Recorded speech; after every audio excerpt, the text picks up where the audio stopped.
Is there such a thing as cursed locks? My name is Marson. I am the founder of the Institute for the Investigation of Claims of Paranormal Lock Activity. And that is the question we are going to try to answer today. We've all heard stories of what should be mild-mannered locks that suddenly turn vicious, such as a Master Lock 3 that can give black belts fits. Is it simply a case of sloppy tolerances aligning in such a way as to increase the difficulty, or is something more going on? I have been sent 2 locks that we will investigate. On the left is VectorPotential's Yale B, and on the right, Bugasu's Goal S. I have attempted to pick both of these, and they are much more difficult than their LPU ranking of blue belt would imply. Let's see if we can figure out why that is. First up will be Bugasu's Goal S.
Yeah, that was definitely worthy of blue. Whereas mine is almost orange.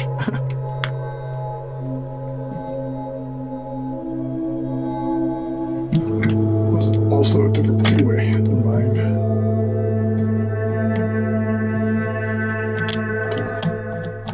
Yeah, mine's enjoyable. This one, well, it's enjoyable now that I got it kind of more figured out, but it's definitely a tough one. So thank you, Bugasu, for helping me out. You will receive a certificate that states the Institute for the Investigation of Claims of Paranormal Lock Activity hereby certifies that the Goal S lock currently owned by Bugasu is cursed in the following manner. Note, here we use cursed in the vernacular to represent any sort of paranormal activity that may affect or infest the lock, regardless if that activity is a curse or not, by strict definition. And the conclusion is, the lock was, at some point, infected by an encomium spectral worm. I do not know has evaded the lock and is unreturning. It is currently not present. It has, however, the lock an inordinate number of transdimensional threads are currently gumming up the works. So there you have it. It is cursed. Bugasu will receive this certificate, being it as such. The first thing I noticed on Bugasu's Goal S is that his keyway is different than mine. However, that was not enough to explain the odd behavior of the lock. It felt nothing like mine. Instead of crisp response, everything was dulled, which more than likely led to oversets. I suspect the lock is packed with transdimensional silk threads left over from the worm's infestation. even found evidence of one such thread. And that led me to the conclusion that this lock is indeed cursed. Now, let's turn our attention to VectorPotential's Yale B. This is the Yale B strength blue belt. It's like a 6-pin version of the Yale 500 on loan from VectorPotential.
we go. That took a little while.